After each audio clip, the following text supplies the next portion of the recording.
What is up, guys? Welcome back to yet another Man God Splaining Mushoku Tensei, a series of videos where I scour the internet to look for bad takes on Mushoku Tensei anime and give my thoughts from a perspective of somebody that has read the light novel series. Maybe there's something they're missing from the anime itself, or, yes, unfortunately, in a lot of cases, the anime itself skips some context and maybe shed some light on that stuff. As per usual, the desire of this series is not to seek out and find and attack the individuals, even though here recently, somebody decided to out themselves. I don't want to broadcast their name, show people where to find them, and go after them. So it's been a really fun series so far. I am going to pivot a little this week. We're going to do something different this week. I feel like I've been dealing with way too many people that are just hate watching this series. I want to actually try something where I'm going to look for mixed feelings reviews. Yes, somebody is enjoying the series, but there's a lot of flaws in it that they don't like, and I think that might actually spur a little bit more discussion. I don't want to have this series be completely negative, and I think I'm getting too negative. I want to have fun. And I think people enjoy that as well, so let's jump into this one. Mushoku Tensei might as well be the most controversial anime I've come across in a long time. Interspecies Reviewer generated a lot of discussion recently, but that was mostly due to a moronic YouTuber flexing his popularity and trying to mess with Mal. We all know who that was. I don't know if I want to call him a moronic person. I don't particularly like their content, but that's just me. But I don't think they're a bad person. But yes, that was kind of bad to do some review bombing. I mean, do what you want to do. Mushoku Tensei, on the other hand, divides opinion by simply existing. That is true. Caused by the character's traits and story it follows. Some people, a lot of these light novel fans, believe that whatever Mushoku Tensei has done in the anime is just a realistic portrayal of medieval times. I mean, yes, technically a lot of the more darker themes that are within the world are realities of the world, and as I've made the argument several times, are reality in our own world right now. We just don't want to look at it. Some think that, and libido for every character is not a good representation. Yeah, I think there's a lot of people that don't believe that people are horny. It's a really weird thing. I'm really finding that a weird thing. This, yes, it's real, and I really hate that it exists, but it's real. Well, I knew what I was getting into when I first started Mushoku Tensei. My problems begin when the characters get away with harassment, and instead, the show plays all of these very sensitive topics in a comedic sense. This is a very divisive thing that exists in the story, and I'm personally, the comedic showing of things that are inappropriate is a very difficult thing for even me. I have mixed feelings on it, and it's really one of those things where you can see it in multiple different perspectives. Yes, some people are going to see it as funny. There's a lot of people, and I'm sort of in that area where I do feel like everything should be allowed in comedy. And again, that goes to my whole statement on the idea that I think that everything, no matter how bad it is or good it is, should exist in storytelling. Yes, there's a difficulty in accepting the idea of, like, full-on, what's the best way to put this? CP. That stuff is, no, that's a hard one. That's a hard sell. I think storytelling should allow it to be a subject. But yes, the actual portrayal of it with real people, that is no. That is a no-no. But yes, in the idea of showing a fictitious story with fictitious characters and the existence of something that is questionable, can you show it comedically? It's a difficulty there. It's a very strong difficulty there. Now, in the subject of this story, the points in which it makes it comedic, yes, that is like, Rudeus touching Eris, and it's funny. It's made into a funny comedic beat. It's got the goofy music in the background. The character's got the goofy face on. One way you could see that one camp there that I was mentioning earlier is the idea of, is it a portrayal of what Rudeus sees? Because to Rudeus, it's comedic. Why wouldn't it be shown as comedic when he finds it funny? He finds it entertaining. Why would it show it in a dark way? Why would it show it in a harmful way? It would want to show it because this whole story is, most of the story is Rudeus's mindset. Why would it not be shown comedic? And again, I think there's that other crowd where it's just funny because it's not really real, or, some people are probably into it. Yes, comedic showing of inappropriate things is a very difficult thing. It's a difficult sell, and I'm not gonna tell people to think one way or another. Almost as if they are no big deal. Is played off as a joke. Is it? Is this played off as a joke? I mean, if you're calling the R word, if you're referring that as being Rudeus touching Eris, I would call that SA. It's not necessarily that he's doing that. Or maybe you're talking about the whole idea of him touching Eris in the bedroom.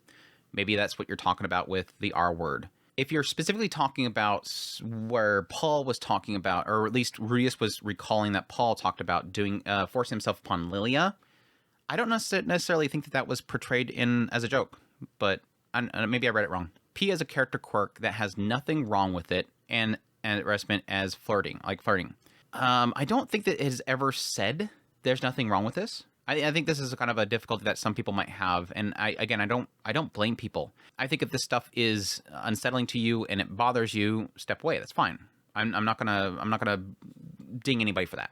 But here's where we're already getting into a difficulty, and I'm not sure. I think you kind of talk about this later, so we might repeat ourselves a little bit here. But this is, again, this should be okay to be in a story. The idea that this character has this problem or they're into this kind of thing is okay, and it doesn't have to say anything about it. I don't feel that it has to say anything about it. And we've talked about this several times in this series, this idea that you should not expect the writer to tell you it's wrong. You should be able to read it and make that decision on your own. I don't like this. You're going to read it and go, I don't like that Rudeus touched Eris. You're a human being. You're a sound mind human being because you acknowledge this is wrong. But I don't like the idea of people wanting Refugian to tell them as they're reading it, just so you know this is wrong. Or have to have a forced repercussion in the wake of it. Yes, you have Rudeus getting kicked by Eris. And a lot of people say that's just making fun of it, like that's the payment. There's repercussions of that sort, but for the most part, it's not as if it has to force that repercussion in it. Because in my opinion, especially because of the setting of it, I don't expect that. Because if there's repercussions in the story, in the world, that would break the illusion of the world because, let's face it, it's the Wild West out there. In that world, it's the Wild West, and a lot of things are allowed, and it sucks. But that is the harsh world that he's in. And sees this as flirting. I don't necessarily see that connection, but I guess I can agree with people probably seeing that. I don't argue against the fact that these can be represented well in anime, but I am not supportive of how easily it's played off as humorous cop-out. Again, we talked about that earlier. I've never read the novels, so I speak of what I watched in the first 11 episodes of Mushoku Tensei. Light novel fans insist these issues will dwindle and Rudeus will change for the better as the story progresses, which is fine. Yes and no. It changes, and it definitely does settle down. And I'm gonna keep my feedback on here strictly to the anime. I'm not going to talk about anything beyond the anime. I want to keep these videos anime only, but to warning to this poster, if they somehow found this, because somebody has found my videos before, which if they're still watching, thanks for shouting me out. I mean, I don't have no ill will towards you in the end. To give you a vague idea here, yes, it does over time chill out. I mean, a lot of people have probably seen that with the second season. There was still pervy things here and there, but I think a lot of the issues that people had in season 1 kind of started going away. And that was the point. A lot of Rudeus's desires for certain things, like, yes, not even caring what the age of the person there is, does kind of dwindle away. It does stop because Rudeus gets older. He's finally growing up. The whole idea here is that his maturing as a person stunted in his previous life. So in this new world, he's still a dumb child with a pervy mind. But over time, he's finally able to mature and grow up. So you're going to see that. It's all for a reason. But will it go away? Don't expect that he's never going to do anything offensive again, if that's your point. Hell, it's not Rudeus or the characters I have a problem with. Interesting. There were and are scumbags in the world, and there always will be. Thank you for acknowledging that. And I don't mind their portrayal in anime. In fact, I think some anime have too many characters without flaws. W poster. W poster right here. Thank you so much. And that's why I think a lot of people, this is a funny thing. A lot of people don't like a lot of things in Mushoku Tensei. They hate it. Disgusting. But they deal with it because at least it has characters with flaws.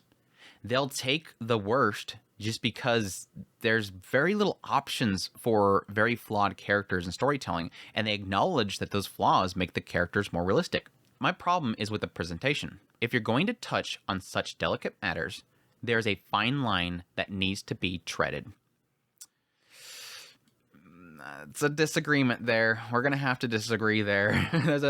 I don't think there should be barriers. I think the readers should choose at that point. No fictitious storytelling should be limited. They can't be played off as a joke by the show itself, and sometimes I certainly felt Mushoku Tensei explicitly did that with its portrayal of those scenes. No. I can't. We were good back here. I can't follow you no more. I was good back here. We were pals. We're still pals if you want to be pals. I don't really take a grudge on people. That's like I said earlier with that person that they blocked me on Twitter. With that person, I have no ill will towards them. I'll talk to them any day. Some people get too caught up on disagreements. They can't be played off as a joke by the show itself. And sometimes I felt Mushoku Tensei did that. No. Anything can be played off as a joke. Again, tell the story you want to tell. If the characters are going to be super nasty, tell that story. There's plenty of stories about serial murderers. There's plenty of stories about people taking justice in their own hands and taking lives. Being the jury. Being the executioners when there's no proof given to the people. There's plenty of really popular stories about people doing wrong, and there shouldn't be a border. It's all done for entertainment. It's all done for storytelling. It's all done for immersion. It's all done to a story climactic point, all for a purpose. And even, yes, as much as some people don't want to agree with Mushoku Tensei, it's doing it for a purpose. This is a nasty person. He came in that world nasty. You knew that from episode 1. You knew this guy was nasty. It shows you right off the bat what he's doing. He's doing something horrible. He's a leech that's looking at something extremely inappropriate on his television screen, touching himself, getting kicked out of his house. This is a nasty person. You've seen it from episode 1. Why would you expect that to change as you're watching it? Point is this is a reject of society, somebody that was bullied, was strung up on a fence, stripped naked, humiliated in front of so many people, assaulted by his classmates. His entire school has pictures of him. His life was destroyed, and that destroyed his psyche. It destroyed his growth as a human being. And guess what? Yes, nasty person locking himself up in his room, but he was at that point a reject of society, something that society itself wants to get rid of. Of course he's going to be nasty. The world was nasty to him. It doesn't matter how the scenes are portrayed. That's his mind. Nothing should be off limits. This is a story that is dirty for a reason, and it should be told. It should be told, no matter how it's portrayed.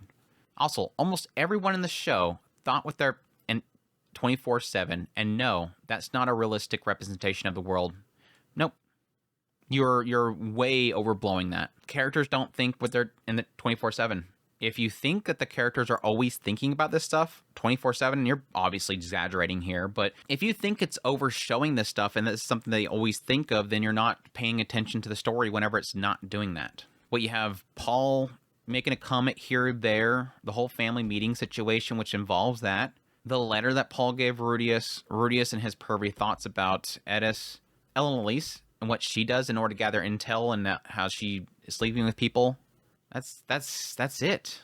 Roger's not thinking about it. Now you got me thinking of characters not thinking about it.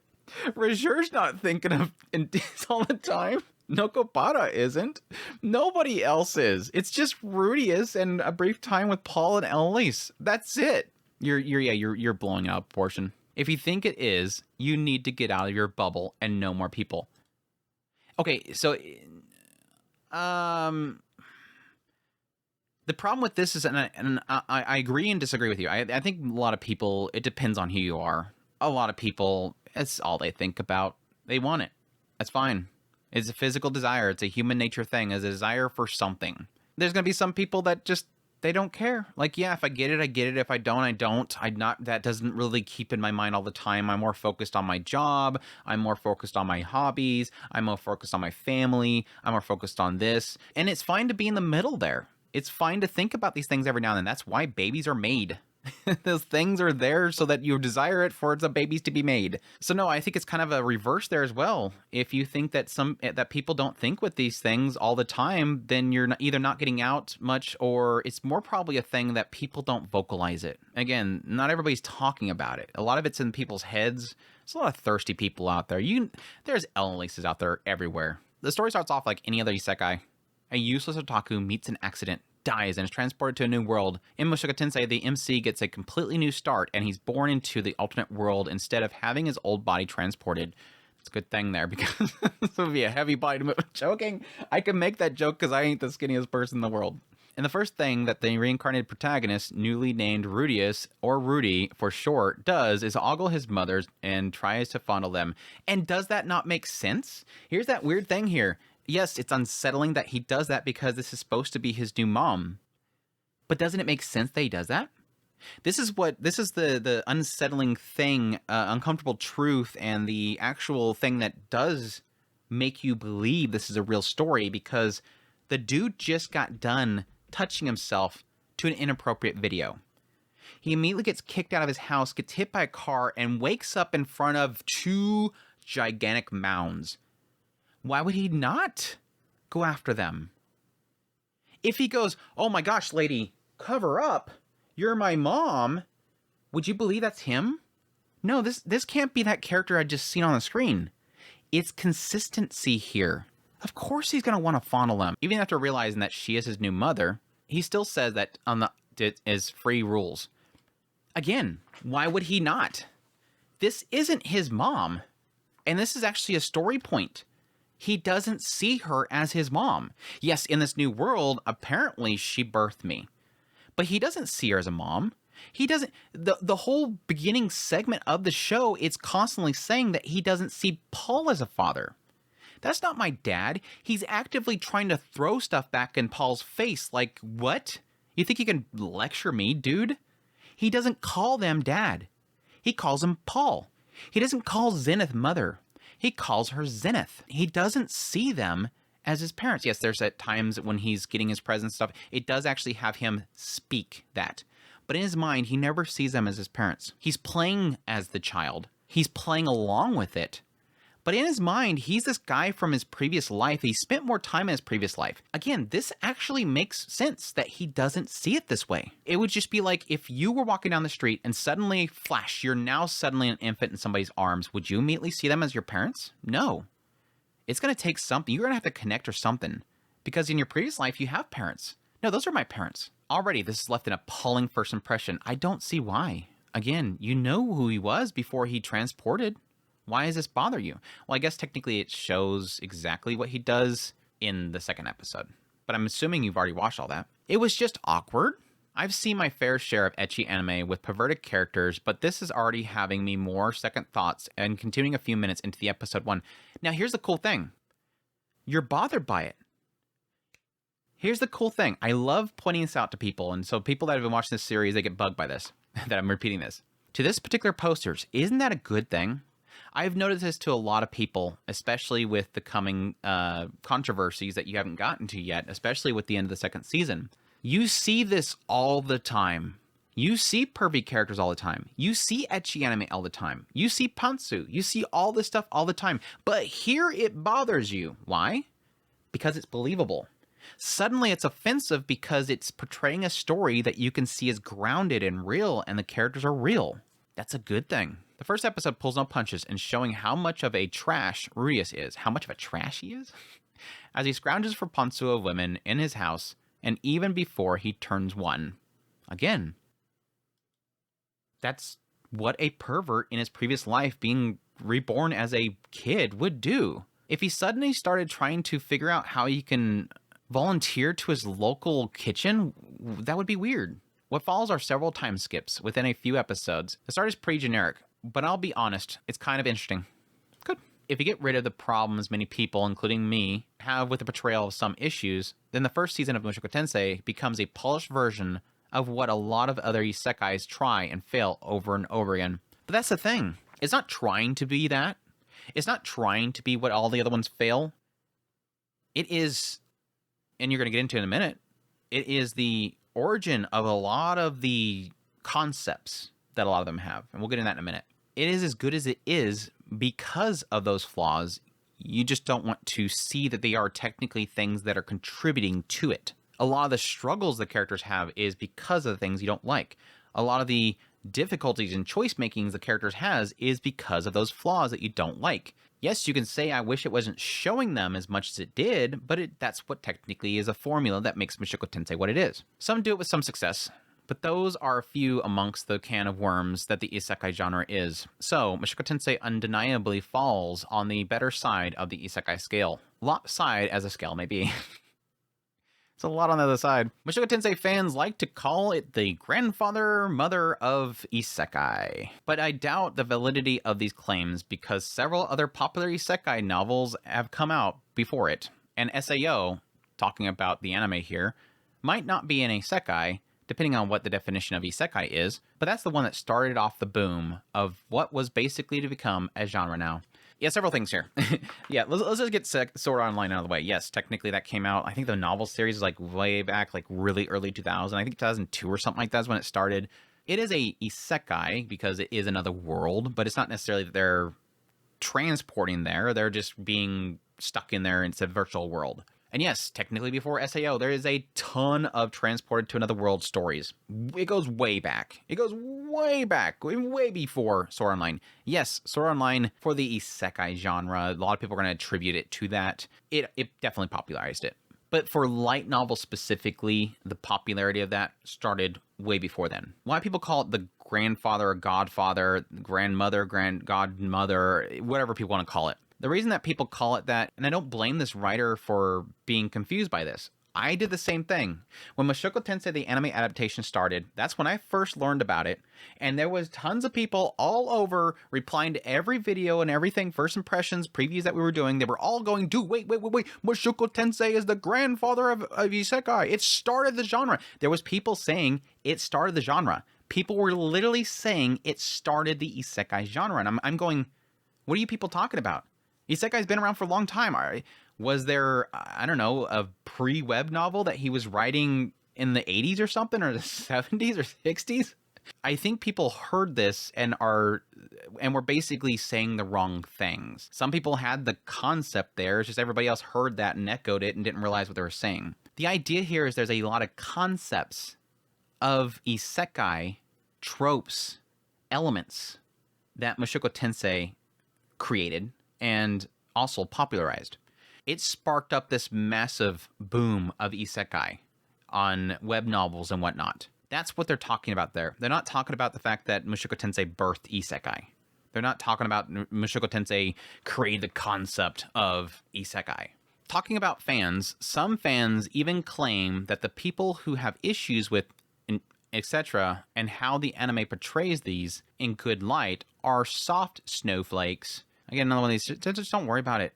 Just don't worry about it. I think people outrage about outrage more than the outrage. According to them, anyone who thinks these things are actually a problem shouldn't use their own morals on the show. Yes and no. For me, yes and no. The idea here is that don't push your morals on other people's enjoyment of it. Don't push your morals onto the story itself. Just either read it, enjoy it, consume it, or don't. You can say, I don't like this because I believe it shouldn't be this way, but don't expect anybody else to change their mind and don't judge other people for not believing the same thing you do. As a protagonist, Rudeus is agonizing to watch. Don't blame you.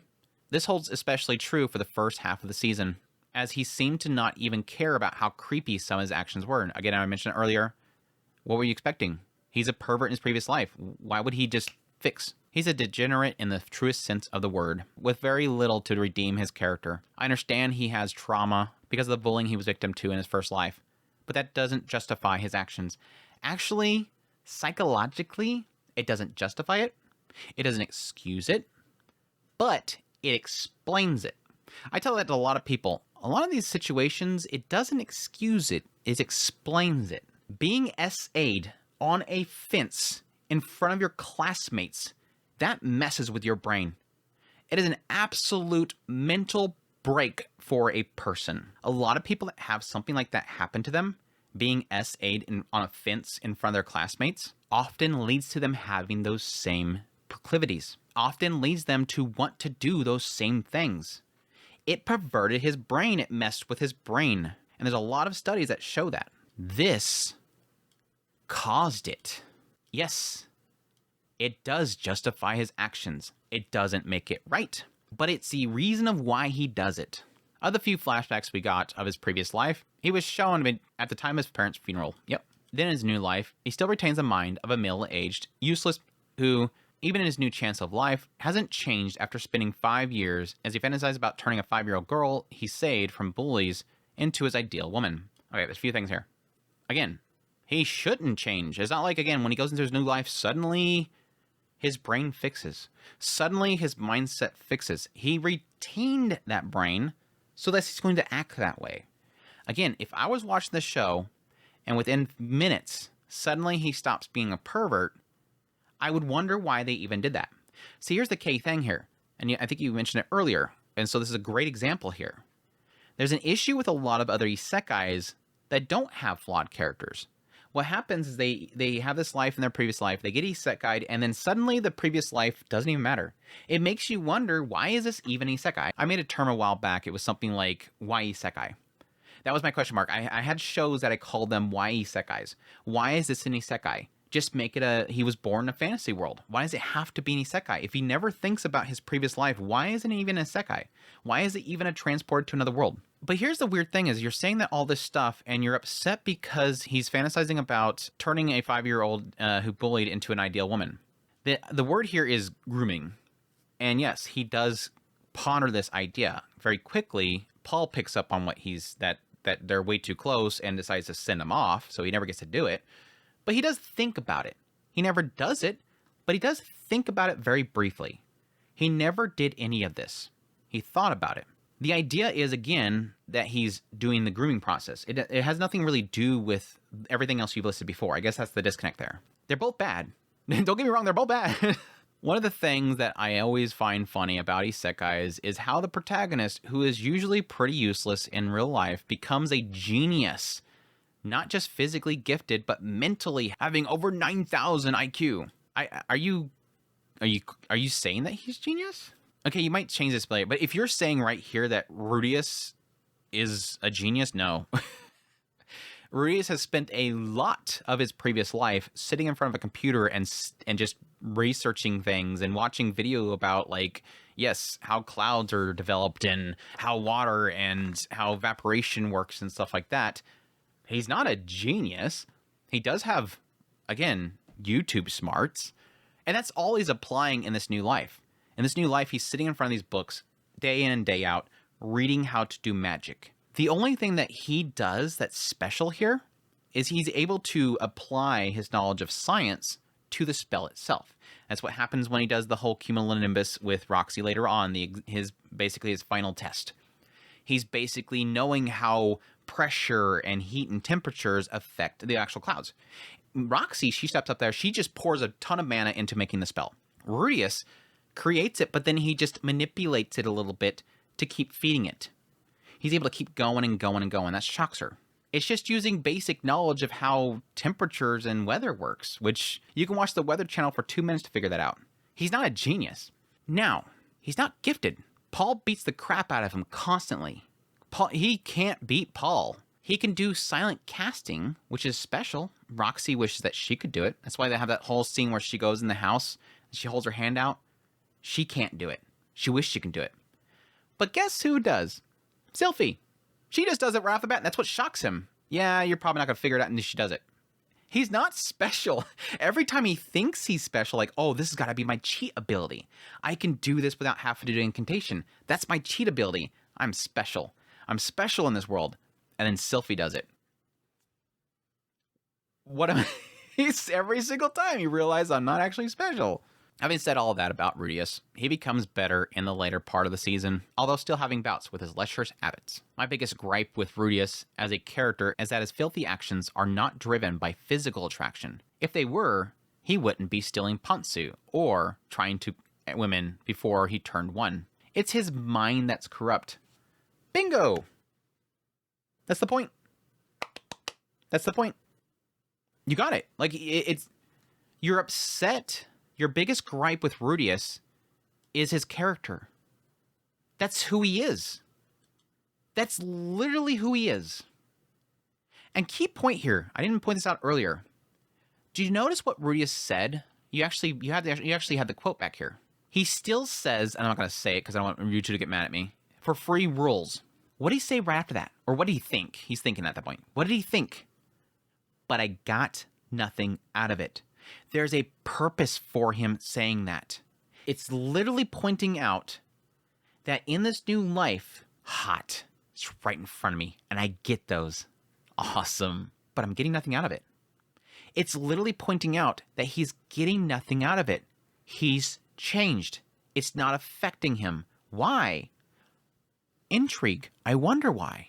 Eris, the main heroine for season 1, is a typical... Man, I'm sorry, Sylphie fans. All the people that thought Sylphie was the main heroine. Well, technically, Eris got way more screen time. Got way more screen time. The main heroine of season 1 is a typical tsundere who starts off as a hothead, and that's the point. It's supposed to be a tsundere. Refugien likes to mess with the archetypes. Spoiled brat before the MC wins her over. I wouldn't say that she's that interesting so far, but I kind of like her. W. Yes! This writer's a W. Another W. Roxy is another character who got some attention through the run of the season. She's a miggered woman and is actually 30 plus. But the show never tries to make this known until much later. Yeah, I couldn't remember if they actually made that statement right off the bat. I mean, the assumption for me was that she was pretty old because she literally traveled all the way to that house. She's on her own. She's a very talented magician. I assume that she's pretty old. Looking like she's 13-year-old instead. We see a young Rudeus, maybe 5 or something, trying to sneak peeks when she's bathing. Changing or even, and of course, stealing her pantsu is a given, right? Come on, at least give him one thing here. I know this is wrong, but at least try to give Rudeus one thing here. He was... I'm about to excuse Rudeus by pointing out something else wrong that he did. He was going to go see his parents, Zenith and Paul, going at it. He wasn't going to go look at her doing that. And again, when he noticed that she was doing that, he left. At least give Rudeus something there. He literally, upon seeing that she was there, left. He was giving her her privacy. He wasn't going there to look at her. But he did the other stuff. And of course, stealing her pantsu is a given, right? Question mark. Paul, though, Rudeus' new papa, is a bastard. Hell yes. Paul is a dirtbag. An actual dirtbag. He cheats on his wife, assaults girls, and gropes them. Gets away with it. Apologizes to his wife for cheating. Then writes a letter to his 7-year-old son saying that he's going to cheat on his wife again while bragging about it. Wrong. Okay, if you're talking about the letter, him basically mentioning the idea that Ghislaine is his woman, this is kind of a joke. It's his old adventuring mate. They've been frisky before. It mentions that with the whole thing with Ghislaine and the ring, and it's supposed to be driving away wolves or whatever. Yes, it implies that Paul has jumped on Ghislaine before. But if you're talking about him talking about wanting to be with Lilia and them, they're all married at that point. After the whole incident with the family and Lilia and the family meeting, they are married. Lilia is his wife. So no, he's not cheating on his wife, Zenith, with Lilia because Lilia is his wife. There are some ground rules. Zenith plays some really stringent ground rules. But to everything else here, okay, he cheats on his wife. It was wrong. Paul knows it's wrong. Zenith knows it's wrong. Lilia knows it's wrong. They all know it's wrong. It's wrong. Assaults girls. What? He did assault Lilia back a long time ago, yes. And yes, he was really, really promiscuous when he was traveling as an adventurer. Not going to excuse that, right? That was the only one that we really technically point out is Lilia. And again, that was previously. The whole situation with Lilia now is she welcomed into the room. Gets away with it. No. Paul didn't get away with it. Apologizes to his cheating wife. He didn't get away with it, though. Zenith was about to leave. She was going to pick up Rudeus and walk out that door. She literally was going to do that. There was even a thought of just kicking Lilia out. But he knew that Lilia would die. The child would die. If I kick her out now, 1, 2, or both will die. Zenith was furious. She is a woman of the Millis faith. You do not have multiple wives in the Millis faith. How dare you, Paul? You said when I allowed you to sleep with me back when we were adventurers and you got me pregnant, I said you can sleep with me, but that's it. You got to marry me. He said yes. She got pregnant. Marry you. Let's leave. They quit adventuring. They were S-rank adventurers. He quit adventuring and made her his wife. Bowed and begged in front of his family for a place to stay and work. Gets a place. raises that child. Then he screws up again. And again, she was going to leave him. This wasn't he got away with it. He was going to be left. And it wasn't until Rudeus made some comment and Zenith kind of goes, you know, I don't want to shake up this family. I don't want to split up everybody. I'm going to accept it. But no, he got some harsh words after that. And there was some ground rules laid. He did not get away with it. The key thing here I want to make is that Paul didn't get away with anything. The key thing here is the victim of this, Zenith Grey Rat, she chose to keep the family together for Rudeus' sake.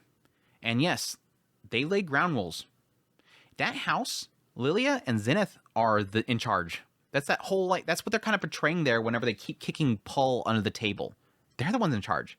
Later on, when he sends a letter. I can't wait to get into bed with them.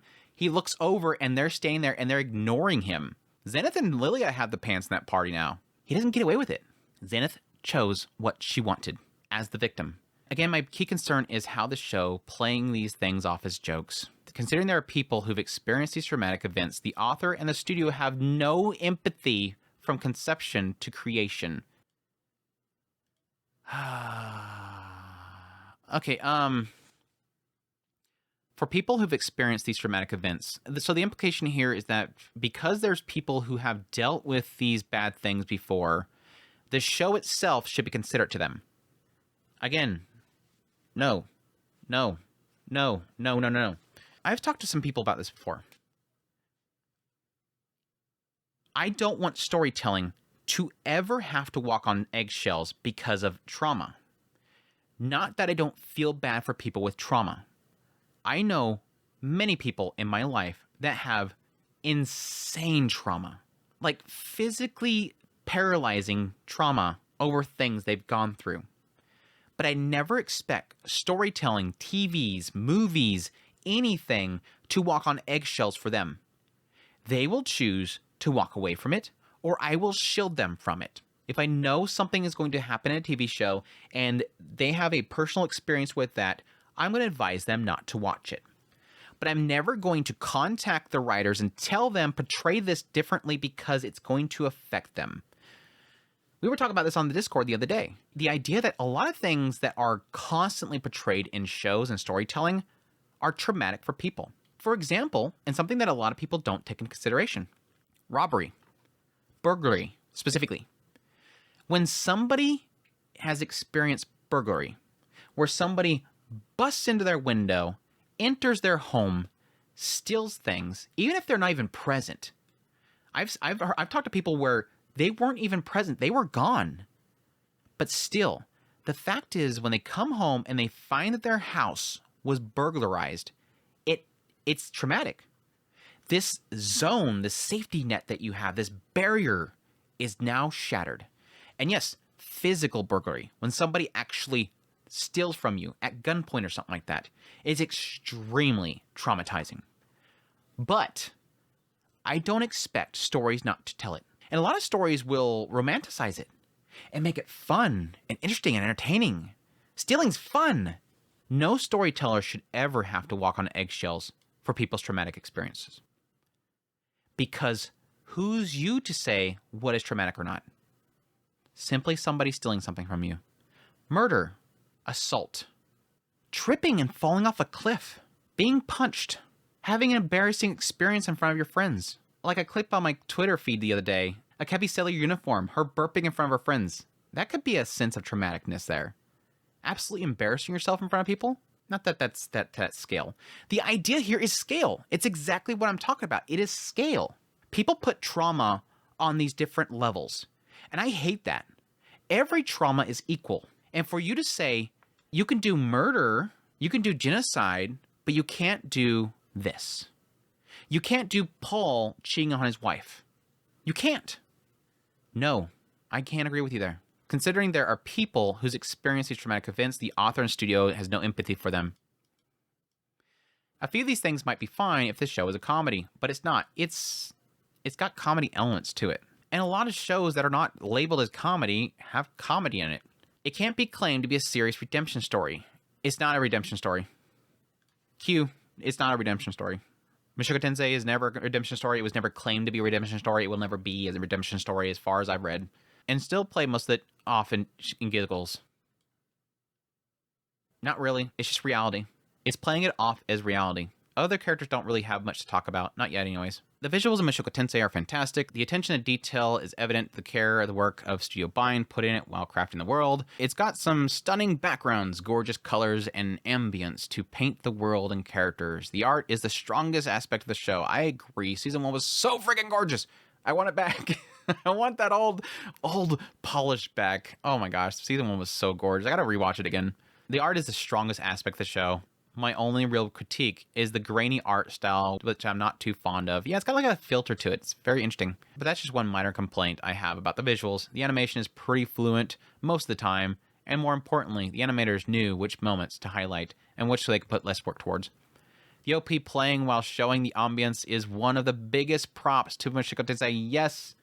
Yes, I missed those. The moment they said they were going to do an OP, I was like, no, I love those. It always...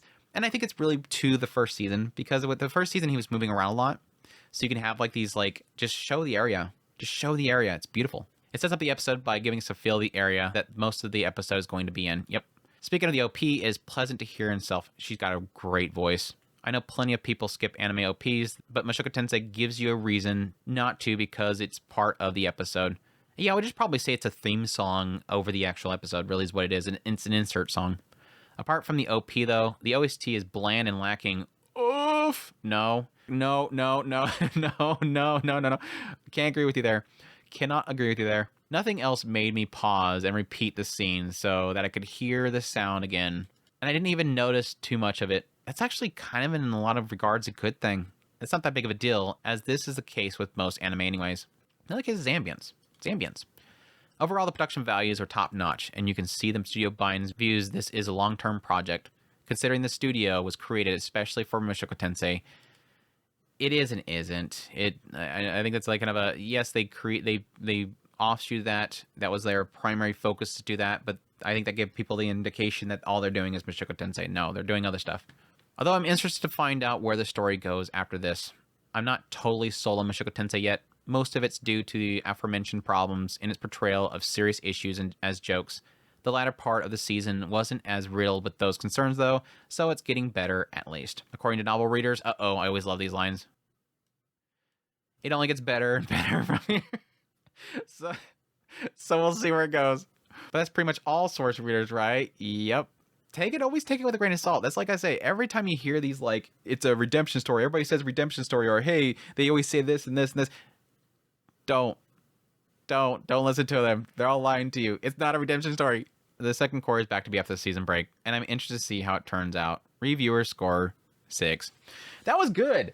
I like this one. I'm going to do these ones more. I like mixed reviews. I don't know. This could be the only one that's actually good. I actually found this one to be really good read. I actually like this one. So if you're watching this, whoever wrote this, I love it. I love what you said here. I'm not going to agree with a lot of things you say, but I think you got your mind in the right place here. I think of everything you said. Again, some of them I can explain. Some of it I can argue with. But I think the key thing here is the only part that I'm just totally not following you on is the traumatic events thing. Considering there are people who have been experienced these traumatic events, the author and studio has no empathy. The studio, the author, does not have to create the story to be empathetic to these people. And I argue over and over and over and over again, the fact that there's no filters in the storytelling, the fact that they have this stuff existing in it is actually a really good thing. Shying away from shining a light on things that are inappropriate, unsettling, is showing they exist in the world. That's like the whole existence of a later part worth getting into forced servitude. It exists, and to hide from it and act like it doesn't exist is a disservice to the fact that it exists, and like I say several times before, exists in our world today in every single country. But anyways, I really like this though. It was a good read. Thank you, individual that wrote this up. It was a good read. I had fun reading this one. Hope you guys enjoyed this particular Man God Explaining Mushoku Tensei. This is actually a really good one. I'm actually happy, especially since last week was kind of like, I didn't know what the hell the person was talking about, so it kind of turned into a slog there. But I like these middle area ones because there is something to be said that, yes, I do find it fun to laugh at and point at and just berate and just tear down a hate watcher. But there is something to be said that hate watchers are unsalvageable. They don't want it. They never wanted it. They hate it. They just want to. They want to watch it just to say they watched it and that they were confirmed. They hate it, and it's a disgusting thing. Where people in this middle area, I think, would be more receptive. Again, I don't like to broadcast these people, but if this person that wrote this does end up watching this, I hope that you're receptive of my point of view on this whole thing, because I think that is a good area to be in, is when people are accepting to kind of converse about these things. I don't like that we've gotten to the point where we can't discuss this stuff. So I hope you guys enjoy it. Anyways, and until the next Man God explaining Mushoku Tensei, I was looking for my novel, like I'm doing Mushoku Monday right now. That's volume 22. There you go. I hope you guys enjoy this Man God explaining Mushoku Tensei. If you did, hit that like button down below, comment, let me know what you think of this segment. Additionally, if you're new to this channel, make sure to subscribe before you leave. If you like this content and you want to support the channel more, I have links in the description below. Greatly appreciate what it does. Until next time, you'll take care.